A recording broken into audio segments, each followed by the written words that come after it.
Ready, Set, Elon webinar. Um, I'm Emily Lyons in the Office of Parent Engagement. And real quick, I wanted to make sure everybody knows that we are recording this session and we'll be sharing links at a later date with everyone who is registered. So, I'm so glad you are here, class of 2029 families and students. We're very excited to chat with you today. It's going to be kind of a conversation amongst myself, Will, Ella, and Peter and Libby Ridgely. But we will kick this off with some introductions. Am happy that you all are here. My name is Emily Lyons. I am Assistant Director for the Office of Parent Engagement.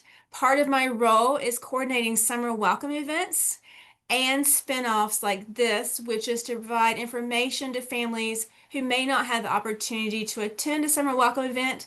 If you did and you're here as well, we appreciate you. That's great. I have been with the Office of Parent Engagement here at Elon for 6 years. Been in the area for almost 20, so happy to make recommendations if you see me on campus at move-in for good places to go out to eat or a good coffee shop. So I will now pass it to Will to introduce himself. Thank you, Emily. I am Will Robertson. I am the Director of Parent Engagement here at Elon. I'm looking forward to meeting everybody on campus in just a couple of weeks. And for tonight, I will be down in the Q&A. So if you all, we have some, pre-scripted questions and topics to chat about, but things that are specifically on your mind, those of you that are here, you can put them down below in the Q&A, and I will do my best to answer them. If there are questions that would be better answered by our parents or student panelists, I'll pass those along. Or if there's some consistent themes, questions that keep coming up, I'll make sure that those get asked at the end to our panelists so that they can give their perspectives. But again, use that Q&A down below, and I will kick it over to Peter and Libby Ridgely, who are going to be our parent panelists tonight. Hi, all. Thank you. Hello, everyone. We are Libby and Peter Ridgely from Hopkinton, Massachusetts, and we have two Elon graduates, our two sons, and our daughter is a rising senior this year. What we think is so amazing about having three at Elon is none of them went to the same high school. So Elon has been a very special place that has been able to meet the needs and interests of our three very different children. Our oldest, Will, was an environmental science major and worked on the Eco Village, which is a very cool spot just off of campus. And then our son Pierce just graduated with a marketing major and entrepreneurship minor. And our daughter is a business fellow and has a finance major with an accounting minor and just got back from studying in Italy. And we'll pass it over to Ella. Awesome. Hi, guys. I'm Ella. I am a rising senior. I'm from Frederick, Maryland, and I'm studying math with teacher licensure, and I'm minoring in French.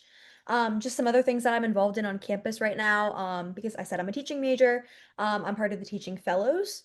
So that's been really exciting. I've gotten a lot of really cool study abroad and study USA experiences from that. I was in New Zealand in my sophomore spring. So if you have any abroad questions, definitely can help with that. I'm also a tour guide. So again, questions about campus, campus resources, everything like that, I could totally help with. I've been an orientation leader for the past 2 years, and now I am one of the student coordinators for new student programs. So any questions you have about move-in day, orientation, that entire process, I've gotcha. And yeah, also involved in Greek life. So yeah, definitely here to answer all your questions. Super. So glad Ella and Peter and Libby are here to share their Elon knowledge and wisdom with us. So the format of this evening is we're going to kind of walk through some topics that we know are usually first to mind for incoming families. Move-in weekend. What does that look like? What's the programming? What should you go to? And when should you leave? Then a bit about Elon 1010.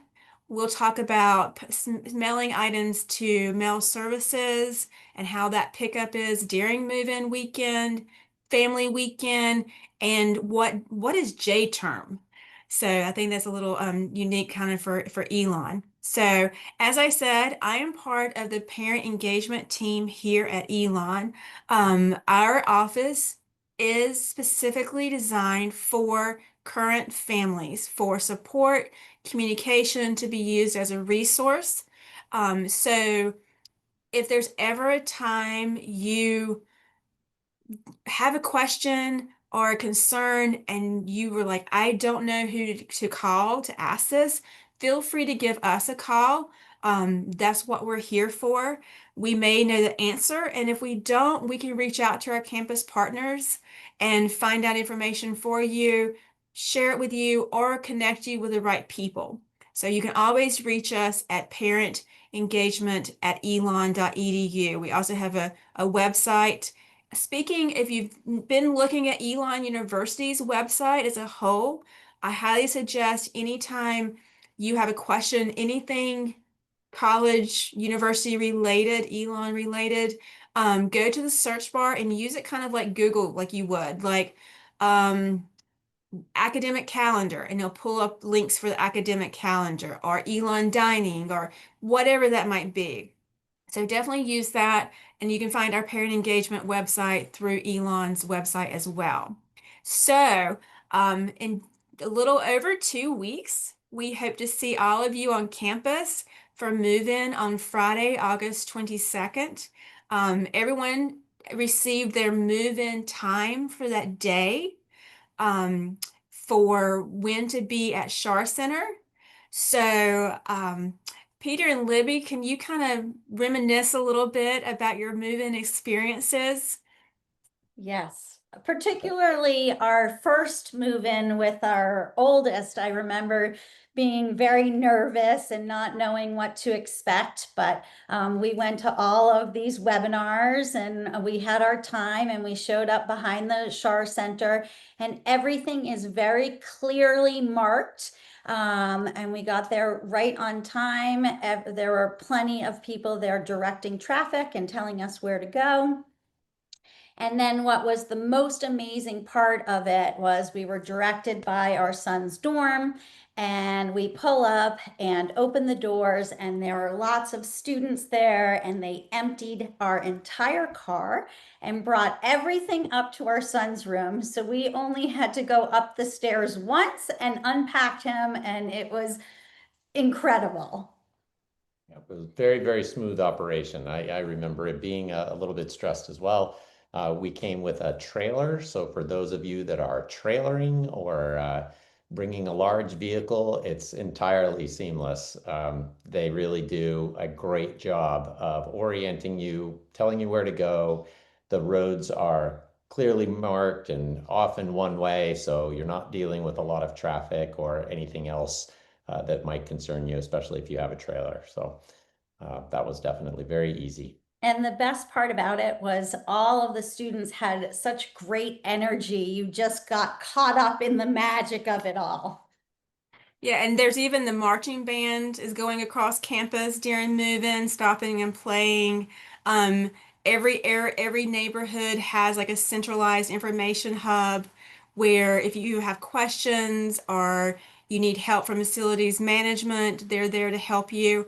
What would be your biggest tip for the move-in portion that you would share?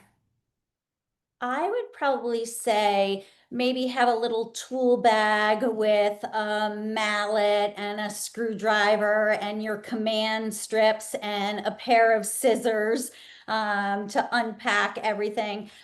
Elon, if you need anything, you can reach out to them, but if you have them handy, it just makes the process that much faster. And I also want to say, I was worried about how long everything was going to take, and we ended up having a lot more idle time than we thought we were going to because Elon was so efficient getting all the stuff up to the room. I think we even took a nap that day. Very easy. Yes, very quick and efficient for sure. Super. And have y'all lofted beds between the three Yes. students? Yes, and Elon does provide facilities help and assistance if you don't bring tools. But what I will say, a mallet comes in very handy for that process in particular. Very inexpensive to get, and maybe put yourself together a quick little bag of a couple of basic tools. It's incredibly simple to do. I mean, I think I don't know, it took maybe 5 to 15 minutes max to do that ourselves, and that was really simple. That's great. That's great. And for families, that you can ship items to our mail services room starting on August 10th. So if you're flying from another part of the country and don't have the space to bring tons of things, you can ship items ahead. Mail services. So move-in day is on Friday, August 22nd for all first years. And so if you arrive early on Thursday, you can go over to mail services and get your items that you need, or you can wait to move-in day and pick them up. What Peter and Libby was talking about, the one-way streets, we do kind of reroute traffic for that Friday. So there is no safety concerns about two-way traffic and people having to cross the street and whatnot. So make the best decision you can about picking up your shipped items, but it may be you need to wait till after you have your hang tag that lets you go down some one-way streets because community traffic does not go down them without the hang tag on that day. It is only people who have been through Shar Center, have gotten their move-in packet with all their items, their Phoenix card, their family send-off picnic tags, their t-shirts and whatnot. So you might want to wait and go to mail services afterwards. Mail services does have some dollies. If you have a way of bringing a dolly or collapsible wagon to carry your items across campus, that might be helpful. But they are well versed in having people ship items ahead of time. We have extra storage space rented for this time period. Extra help and hands are on, there to navigate the lines very quickly. So mail services, you can start shipping items as of August 10th to mail services. So, Ella, did you have any memories of your first year move-in experience? Yeah, so first year move in, I was definitely really nervous. I reminisce a lot on my first year and being really worried about homesickness and things like that. And I remember driving past the Alamance Fountain and seeing OLs doing like the worm in the grass out front. And I was like, right, okay, so this is gonna be high energy weekend. They really definitely try to like get you in, have fun, kind of like distract you from the homesickness and everything. But it's a well-oiled machine.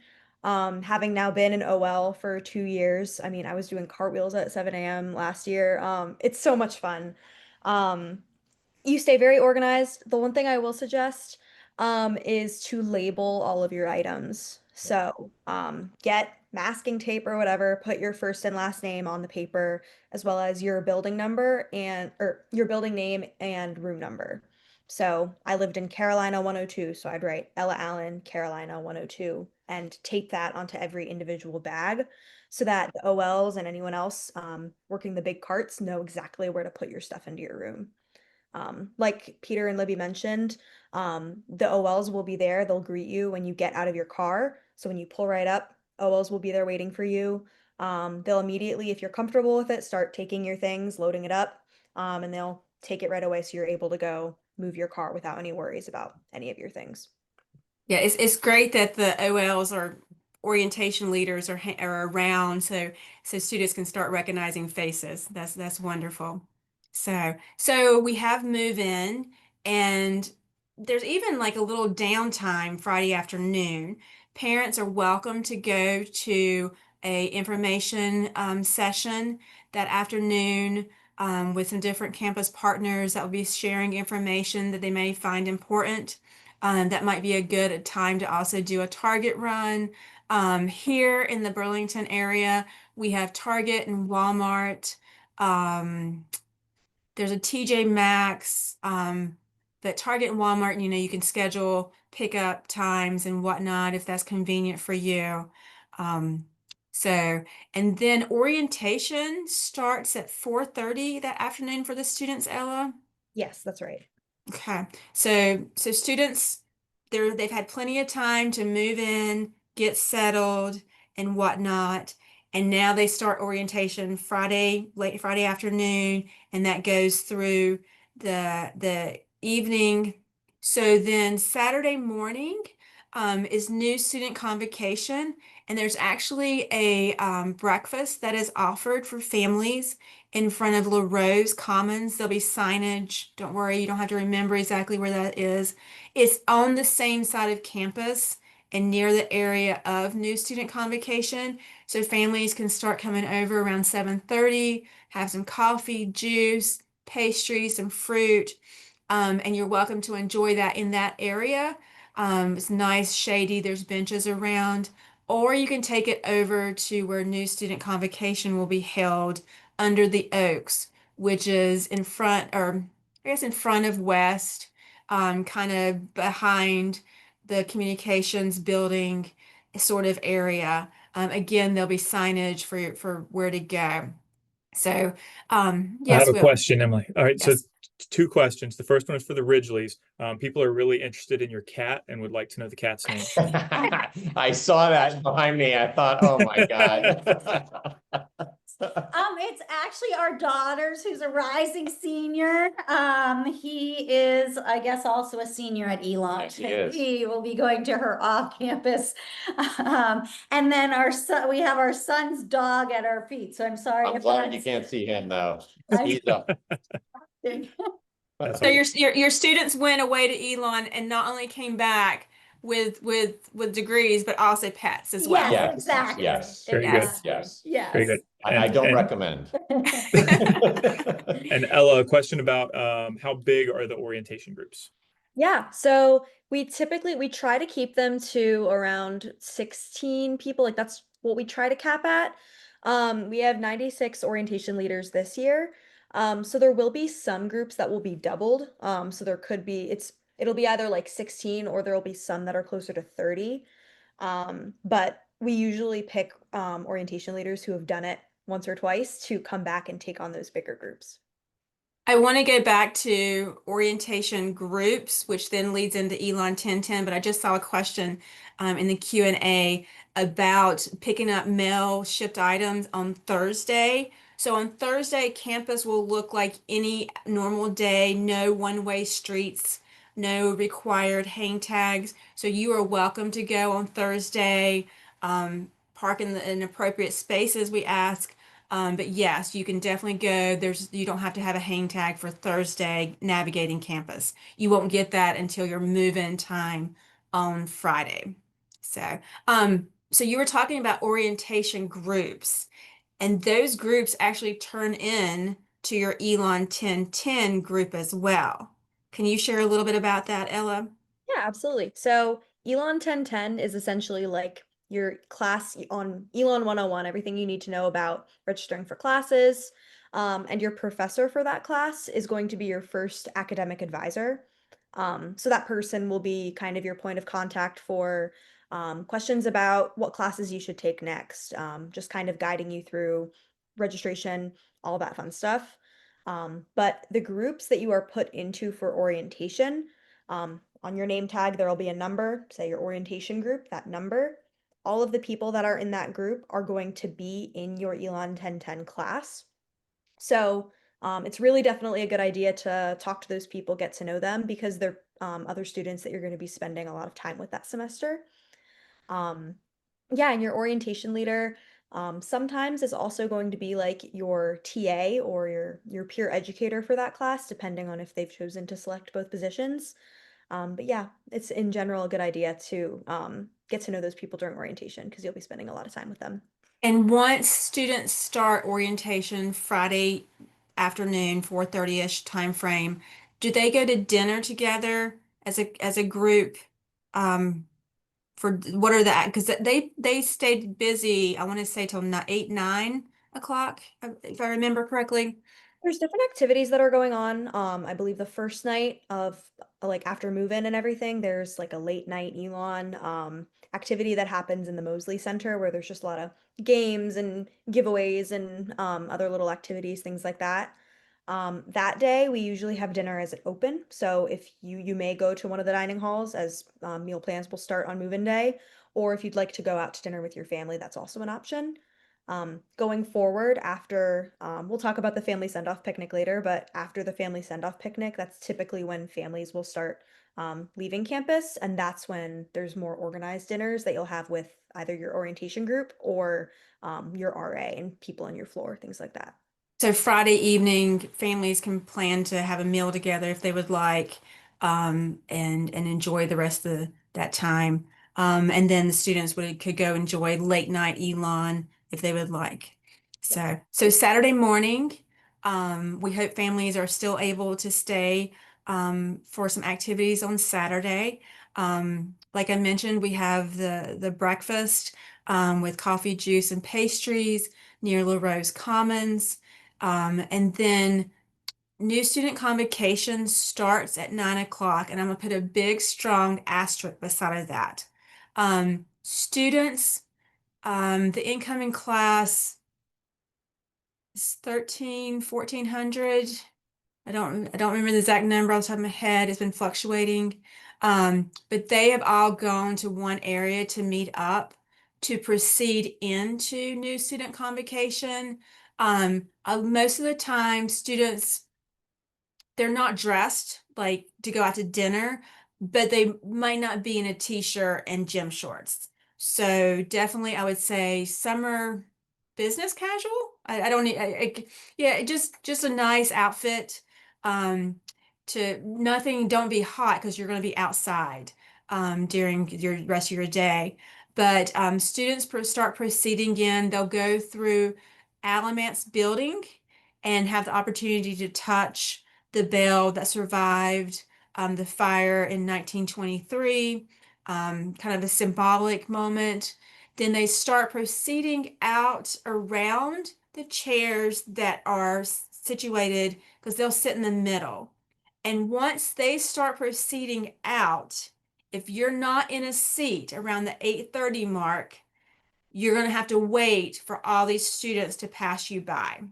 So strongly suggest grab coffee, pastry. You're welcome to take it over to new student convocation seating. Find a spot. You're under the oaks. It's a great historic space that means a lot to Elon. You'll see the stage and everything there. Students will process in, and then convocation will begin. Different people will speak, including President Connie Book will speak. And then as students are leaving, if you haven't heard of this tradition, this is one of Elon's traditions, students will be able to go by and pick an acorn. So Ella, do you still have your acorn? I do. I think it's in my drawer in the desk I'm sitting at. So then the reason that's significant is Peter and Libby probably have two of these now, but when students graduate, they get an oak sapling to signify they went from being an acorn to an oak, the growth of a college 4 years education. So, and after that, families are encouraged your student will to be able to tell you and give you a location and name of their Elon 1010 advisor. So it might be Jack Smith, Alamance 110. So Jack Smith would be their Elon 1010 advisor, and they're located for that morning in Alamance building room 110. So you have the chance to go and meet their Elon 1010 advisor. Peter and Libby, do you remember meeting Elon 1010 advisors? I still remember Rhonda Belton. She was Will's. That was 8 years ago, or I guess now. And yes, it's so comforting to be able to put a face and name to your student's first real advisor, because I guess that person acts as their advisor until they move on and declare their major. Is that when they I think. So it's really nice. Yes, you're right. So students are with their Elon 1010 advisor until they declare a major, and then they get a different advisor. But Elon 1010 is a course that they'll take their entire first year. It's kind of a welcome to Elon, welcome to college university life, how to navigate um, scheduling, planning out a 4-year schedule, even if it changes, at least having a pathway of what um, courses you need to take each session. So that way you have a good idea and you kind of stay on track. So families have an opportunity to meet Elon 1010 advisors Saturday morning after new student convocation. The students will be doing some things with their orientation groups at that same time. And then after that, families are encouraged to um, go in front of Mosley Center, in front of Belk Library area, the commons out there, to an information fair where there's a variety of campus partners that if are going to be helpful in your students' first year, from the Phoenix Card office. How do I put money on their Phoenix Card? Or campus rec, or campus safety. A wide variety of different partners will be out there answering your questions. So, and then as Ella mentioned, there's the send-off picnic that will happen after that. If you haven't pre-ordered a wristband and would like to get one, you're welcome to purchase one during move-in weekend inside of Mosley Center. There'll be like an orientation table inside of Mosley Center that you're able to get wristbands for that. Or if you want to choose to do a meal somewhere else as a family, you're welcome to do that. There is a time frame, I believe 2 or 2:30, that students will gather back with their orientation groups. And from then they are very orientation group activity heavy up until Monday night. Is that right? Yeah, that's right. Yeah. So, anything you want to share about your favorite part of orientation since you were orientation leader for 2 years, Ella? Yeah, absolutely. So, first thing I'll say, highly recommend going to the family picnic. The food is so good. As an OL, I've been able to go for every year so far. It's always delicious. So definitely recommend doing that. Um, from an orientation leader perspective, my favorite part is honestly move-in day, just because of the energy. Everyone's genuinely really excited to be there. We all just want to make sure that this is the smoothest transition for your students. Um, Other than that, on the very last night of orientation, on the Monday night, there's a hypnotist that comes every year. So I definitely recommend having your student go to that. It's a lot of fun. I got called up on stage my first year. So that was a lot of fun. I definitely recommend owning it, and some of the activities, you know how kids are, like they might like grumble like, oh, I don't want to go to that thing, but own it and have fun with it, and it kind of is what you make it. Super, super. So Saturday afternoon, if parents want to do a last minute Target, Walmart trip or something like that and leave things in their students' rooms, that would be great. But there's no other programming for families at that point, and your student is going to be very busy. So you're welcome to hang around campus. You're not going to have much time to see your student at that point, though. So enjoy them on Friday, and then when you're spending time with them at Saturday at lunch. But we definitely welcome you back on campus for Family Weekend, September 26th to the 28th. If you haven't already made hotel reservations, there are plenty of hotel spaces. They just might be 30 minutes away from campus. So you may have to go more towards the Greensboro or a space called Mebane. It looks like Meadbane, but it's pronounced Mebane. Both areas are off of I-40. Not bad drives back to campus at all. So we definitely encourage you to come back for family weekend. If you can't come for family weekend, but would like to come another time, families are welcome at any time that they would like to come visit your student. We highly encourage that. Peter and Libby, do you have any fond family weekend memories? All of All them. of them. Yeah. Oh, really, we do. Elon does such a great job where there's lots planned, the football game and all kinds of things. So look at that schedule.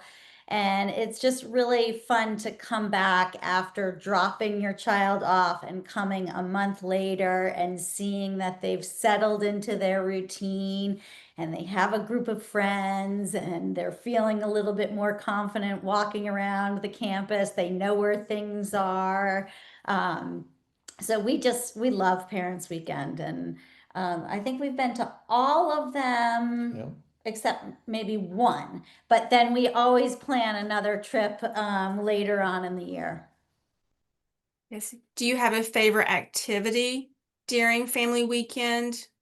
The football game is always an awful lot of fun. Even if you're not into sports, it's just kind of a nice atmosphere. Mhm. So I think it's kind of cool to attend and see.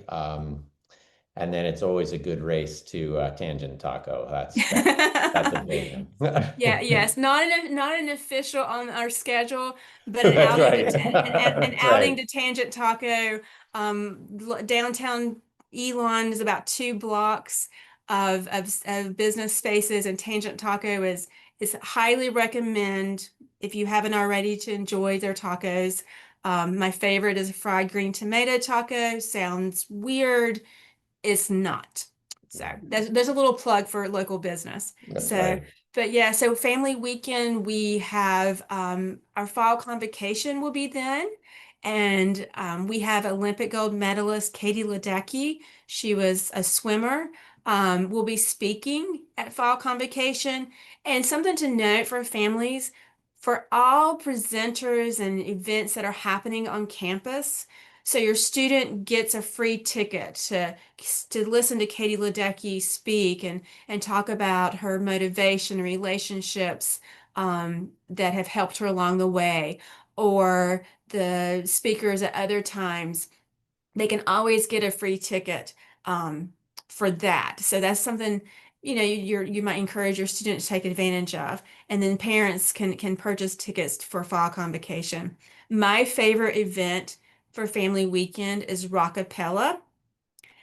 Yeah. So, so we have 6 a cappella groups on campus, and they perform a concert of 2 songs each group. Saturday night is 2 different shows, or 2 shows that are different times, but the exact same show. So we can give it to as many people who would like to come to that space. Lots of fun, just so fun to just see these students showcasing their talents and abilities. So. A couple of things. So then students usually wrap up their semester mid-December. I'm going to say like the second week of December. If you haven't looked at the academic calendar, again, you can find it on Elon's website. Just go into elon.edu, put an academic calendar in the search bar. It's definitely handy to have so you know when fall break is, when your student will be coming home at the end of fall semester for the holidays. But we also have what we call it J term. It's the term of class during January. So essentially is January term. So we have J term then. Highly suggest your student making plans. There's a couple of ways they can do J term, and this is where their Elon 1010 advisor would come in. They can take one class for those few weeks, focus entirely on that. They can take maybe some classes that are exploring some of their interests or hobbies that they might not want to take in during another time or whatever. But Ella, you've taken J-term classes every year. I have. It's been amazing. I mentioned before I'm in teaching fellows, and we had some teaching fellows specific trips that we were able to go on.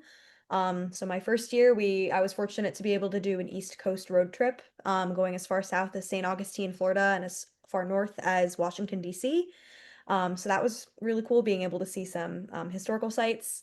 My sophomore year, I actually took a mindfulness class. It was like a mindfulness meditation for women class, which I took in preparation for going abroad for a full semester. Um, kind of getting into a good headspace. That was an incredible class. And then this past J term, I went on another more extended trip to DC with my cohort to take some political education classes. So I highly recommend it.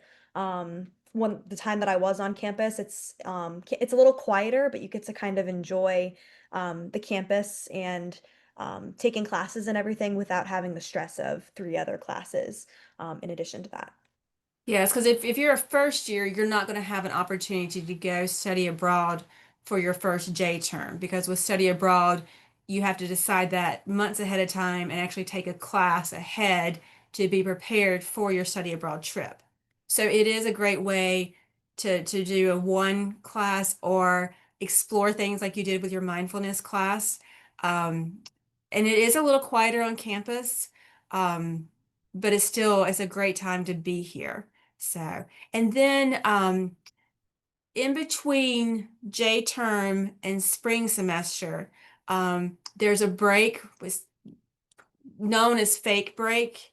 Um, so Ella, what do you normally do during fake break? Yes. So, if you are interested, or if your student is interested in Greek life, specifically sorority recruitment happens during fake break. So there are no classes happening during that time. The spring semester has not officially started yet, and typically the only people on campus during that week-long period are girls who are going through the sorority recruitment process. So it's a great way to you're focusing all your time and energy into that while not also taking classes at the same time. Doing delayed recruitment's also great because you're not having to rush into it in the fall semester when you first get here. You have time to meet people and make friends, and then decide if that's something that you're interested in. Otherwise, that is just like a little short week-long break that you can take between J term and the spring semester if you are doing a J term class and you'd like a quick break before the semester kicks back up again. Have you taken advantage of any of the trips, the outdoor trips or anything during like fall break or spring break or even, I don't know if they're offered during fake break through Campus Rec? I haven't done any of the extended trips, but I do recommend doing some of the Elon outdoors trips. I did a goat yoga trip. So you're doing yoga and there's like 20 goats all around you. Really cool. I've done a yoga hike. I've done a waterfall hike. Um, yeah, I highly recommend those trips, but I have not done any of the extended ones. Super, super. Will, what questions is there any questions we can answer? I mean, these folks are keeping me busy. I've gotten almost through about almost 100 questions so far, but um, some questions. Ella, I'm not sure if you know the answer to this. Some questions about like transfers that are coming in. Do you know, do they do 1010 as well? So, that's a good question. Transfer students are not necessarily going to be placed in an Elon 1010 class. I believe it's a choice for transfer students on if they'd like to be put in a class like that. But if they are coming in with credit, they're not like technically considered a first semester first year. So that is an optional class for transfer students. Let's see, I'm trying to think of some You probably date answered this times here. in the Q&A, but someone asked it and somebody else might be wondering. The student needs to be the one picking up the items from the mailroom, just like if they were going to a post office or that sort of thing. Um, just the same process. Um, books. I know that's always often a question about getting textbooks. You know, you look in Moodle and you see, so Moodle is where all like course information is. When you're in a class, it's probably often the way the professor is going to be communicating with the student. Your projects are posted in Moodle, your assignments, the syllabus, that's Moodle, is all like the academic class part.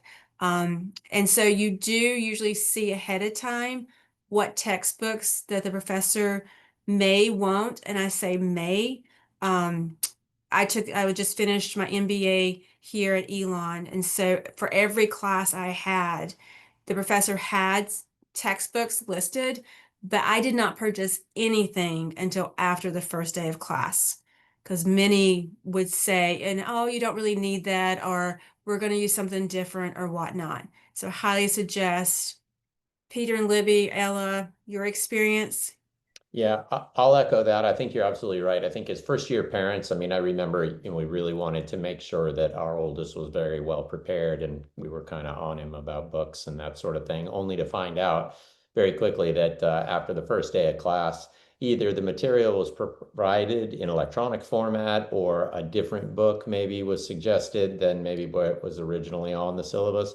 So I wouldn't stress, and we didn't stress about it after the first one went through. Yeah, so much as it kind of changes, and you're not going to get behind. There's plenty of opportunity to grab the material, and the professor will likely provide some alternative methods for it as well. So, Ella, I have a specific question for you. Folks that are buying bedding.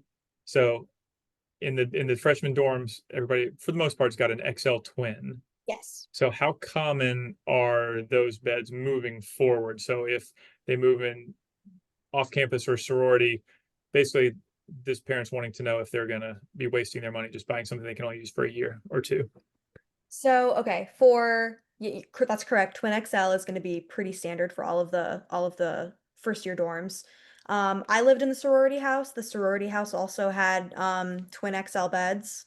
Moving into some of the apartments that are on campus, I think some of the apartments are more typically full-size beds. I didn't live in an apartment. I live off campus now. So from my experience on campus was mostly twin XL, and then there are some full bed options. In your current, so you're off campus. So to clarify, Elon has apartment style living that is considered on campus. Typically, I would say a third year or a senior is in that space typically. Yes, that's correct. So in your off-campus apartment that you're in now, that is not associated with Elon, do you have an extra large twin bed? I have gotten very lucky, and I live in an off-campus house where I have the master bedroom and I have a queen. Normally. So typically, by the time you move to off-campus housing, you are able to pick and choose your own personal furniture and whatnot. Yeah. So, yeah. Okay. Sorry. Um, so you mentioned sorority recruitment happening during fake break, so end of January timeframe. And again, I cannot stress enough looking at the calendar to know what that time frame is. Because if you don't want to be on campus, for more than like 2 days not having classes or anything, you may want to consider coming home if you're not doing sorority recruitment, that sort of thing. But for fraternities, they do recruitment in the spring. Theirs is a little different. I'm not exactly sure how their system works, but I do know that it's over the course of a couple of weeks, and it does happen during the spring. Yeah, specifically for sororities, that happens during fake break. And then I know we have some Divine Nine organizations, so the traditionally Black fraternities and sororities. Their whole recruitment process is very secretive, so I don't know like what their system looks like. But Elon students are not allowed to do recruitment for fraternities or sororities till the first semester is over.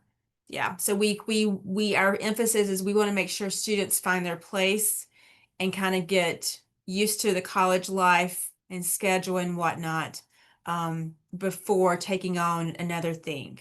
So um Will, I'm scanning these questions real quick. Um, So one thing that a couple of folks have asked about is some of the forms that parents can fill out. So it's a very different relationship, I think, between parents and the university than you're used to with high school, where you could, you know, call the school, call your students, teachers, that kind of stuff, and they could tell you, or maybe you have access. A lot of the schools have portals now. You can go check your students' grades, that sort of thing. So your students are adults now, and due to federal privacy laws, the university is not able to communicate with parents in the same way that you're probably used to. So if you were to call the school and be like, what grades did my kid get last semester? They're not allowed, Elon is not allowed to tell you that information. The only exception to that is if you fill out what's called a FERPA form, which is Family Education Rights and Privacy Act, I think. And the student actually has to do that. So if you just Google Elon FERPA form, you can find the link to it. Your student has to log in with their credentials and they can give permission. So that way, if you were to call the registrar's office and say, hey, what did Johnny get first semester? They would be able to look up that you have the FERPA form signed and could tell you that information. That's okay if you want to do that. I would recommend establishing an open line of communication with your kid. Getting that information from your student is the best way to do it. If there's, I understand I have kids of my own. If there's some sort of trust issues, if they're like, oh, everything's great, ask them to send you a screenshot from their Moodle classroom or from their on-track that actually shows their grades, that sort of thing. So Peter and Libby, do you guys want to kind of speak to that a little bit and kind of the difference between high school and college and like the relationship that parents have like with the school and with the letting go can be difficult. So it can, and having 3 different kids and 3 different students. Our first, we were the most worried about. He took advantage of the learning assistance center that Elon has, and we were a little bit worried. So he did sign the FERPA, for somebody had given us that piece of advice right away. But Elon has been so good about helping us navigate this transition, and really they are teaching your student to advocate for themselves, and there is a lot of growth that does happen, and it is great to have that FERPA signed and on file, but I think we found it was better to just have the conversations with your child. Yep. I think that's good advice. But yes, that was a big change. I mean, obviously in high school, you could ring up a teacher pretty quickly and find out what's going on. So that was new to us and good advice. I would agree. Get it signed and have it available, but try to interact directly with your student. It's the best way for sure. That's great. That's great advice. Somebody just asked you too, the Ridgeleys as well. Can you talk just about your own personal experience about some of the things your kids were involved in, example like study abroad clubs, Greek life, etc., just from your own experience, like the activities that your students were involved in? There have been so many activities and so many opportunities, both formal. Our daughter went to Dubai and Abu Dhabi through her fellows program, studied abroad. Our son, who literally built the eco village from the first stages. A shovel in the ground until the move in. They also just had opportunities with the other students that they met, and traveled really all over the country, different trips. One son was very involved in the outdoor activities club. So there are just so many different clubs and organizations that I really highly recommend that your child goes to the activities fair, which I think is held in the first couple of weeks of school, so they can see all the different opportunities.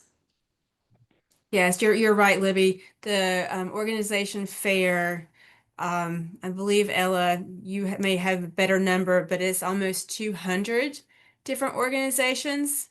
Yep, I think we have over 200 organizations. Yes, so the organization fair, I want to say it's a second or third full week of classes.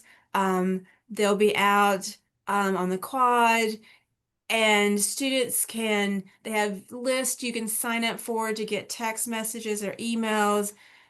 That way you find out when they're meeting, You can go check out a couple meetings and see what you're interested in. It's a wide range of offerings of organizations that you can be a part of. So, Ella, what's your experience like been getting involved?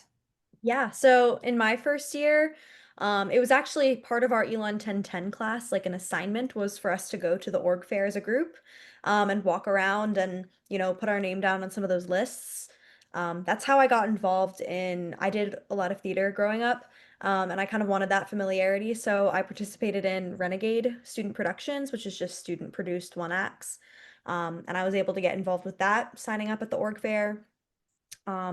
I remember being interested in having opportunities to like go on hikes and do like outdoor excursions, things like that. So I honestly just signed up for certain clubs that said that they had a group hike planned in the next week so that I could go out and meet people and organize like university sanctioned event. So yeah, I definitely recommend going to the org fair. There's always free stuff, always free candy, and just putting your name down on some of those places that bring up some interest for you. And if even if you go to just one meeting and you decide it's not for you, at least you met some people, you learned about a new part of campus, you um, kind of are getting familiar with some of the things that bring you joy. Yes, and so students get emails. I'm, I'm not gonna say weekly, but often from our Vice President of Student Life, John Dooley.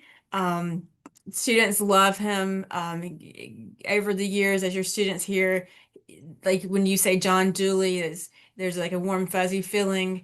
But he's just a great advocate for the students. But he'll send out an email sharing with the students of when these organization fairs are. There'll be information posted in Mosley Center for like, hey, org fair, in 2 days. There's different screens around campus that share information as well. Um, and anytime there's an email that is sent to the students that we feel is pertinent information to be shared with the families, that goes through our office. So we send communications and newsletters. So we'll share that information with you as well. So we have about 5 more minutes. Will, do you have any last minute questions that popped up? Ridgely's, do you have any tips? Or I guess Ella, you could answer this as well from the student perspective. Any tips or recommendations to help with homesickness slash college transition after the excitement of orientation wears off? A couple weeks in. Yeah, definitely. Okay. I can definitely speak on this because I'm very close with my family and I definitely experienced a lot of that homesickness. Um, I would say keeping yourself busy, keeping yourself involved, talking to people. It'll be tempting when you're feeling down to, just stay in your room and relax or like call people from home, call familiar people. But if anything, that's just gonna kind of hold you back. The aim here is to just, keep meeting people, keep talking to people, everything like that. And speaking from personal experiences, I always felt like I was the only one of my friends or the only one of the people that I knew who felt homesickness. That's never going to be the case. People just express it differently and kind of cope with that differently. There's always going to be people. I like to refer to this thing called the W curve where, you're going to start off on this high of orientation and then that's going to wear off, a little bit and you're going to have some bumps along the road, but then you're going to build right back up and, get accommodated, meet people and kind of start finding your bearings, finding your niche, everything like that. But it's a W, so it's going to fluctuate, but it's important to get into those routines and find people who can support you on campus and not just people who are off campus back at home. And it is nice because Elon does keep the kids very busy, especially in the beginning part with the orientation and the 1010. And then you're there in a month, and that month goes by very quickly. And I think try not to ride your child's emotional wave and just stay the course. They're in a very good place. And I remember thinking we were going to have this teary goodbye, and we just felt so confident in Elon and so happy, and so did our son. And definitely there were moments of homesickness, but the time, each day it gets better. Super, super. Yep. So Will, go ahead. Well, I was going to say there have been, because we've had 225 people here. We've gotten a lot of questions. So, and there have been a couple that I have not known the answer to, and that's okay. And that happens sometimes when people call our office all the time with questions, and we know a lot of the answers, but not all of them. So, if we have not answered your question or I did not know the answer, I've sent this to a couple people. Feel free to reach out to our office and we will find out the answer for you. That's kind of what our office is here for, as Emily mentioned earlier. If you don't know who to call or don't know which office to reach out to the Office of Parent Engagement. We will either know the answer or get it for you. So again, if we haven't gotten to your question tonight or you haven't gotten a response that you feel good about, reach out to us at parentengagement@elon.edu, and I will spend some time tomorrow or whenever reaching out to the right people on campus and getting that answer for you. Ella, did you want to share your email as well? Yes, I would love to. If anyone has any questions, and they'd like the student perspective, I'll share my email. I don't think I can send a chat to the participants, but I'll just say it. It's Allen, ALLEN, 19@elon.edu. So if anyone would like to contact me, feel free. Super. That's very generous of you. So last few moments we have, what would be your biggest advice or little nugget of wisdom that you would share with incoming families? I think as parents, for me, I would say trust in the process that Elon has figured this out. And there's stress and anxiety in everything from the move-in to the departure, but your child is in good hands. And the school really has everything sort of mapped out and organized to make sure that they are engaged and that you are shuttled off on your way so they can do their job. So that's what I would say, is to trust in the process. And there may be bumps along the road, and that just makes them grow stronger and more independent. Ella, what about you? Yeah, coming from someone who going into my senior year, which is really scary, I would say that Elon has given me so much in my almost 4 years here. So much so that I'm planning on getting my master's degree here. So Elon is going to give you so much. It really is what you put into it. I absolutely love it here. And we're just really excited to welcome your new students. I'll be in the Mosley desk at the orientation headquarters all orientation week. If you have any questions, you can pop on in, say hi. But yeah, we're all super excited to welcome you all in. All right, one last question for your Ella. What is your favorite dining hall and why? Oh, McEwen, easily. Ewan. Yeah, yep. McEwen's my favorite. I lived in the historic district in my first year. The food's genuinely really good. I still frequent the salad bar as much as possible. Always really good, like fresh veggies. And the fruit and yogurt bar in the morning is always really good. So Super. So on campus, you would recommend going to McEwen. Off campus, Peter and Libby, you'd recommend going to Tangent. Definitely. Definitely. Well, super. Well, families, thank you so much for joining us. As Will said, if there's questions that we didn't get a chance to answer, Will's been typing away. There was 125, almost 130 questions that he was answering. So if we didn't get to your question, feel free to email us at parentengagement@elon.edu. And also, if you have a question, concern, an unknown, and you're not sure who to reach out to on campus, feel free to email us. You can find Will and I in the directory online with our phone numbers, but also you can reach us at parentengagement@elon.edu. Thank you for spending the past hour with us, and we can't wait to see you on campus on August 22nd, just a few 17 days. When So you see us at all these great events, make sure you come say hello, and yes, it'll, yes, it'll be great to meet everybody. yes. Thank you so much. Everybody have a good evening. Good night, Good everyone. night. Thank you. Good night.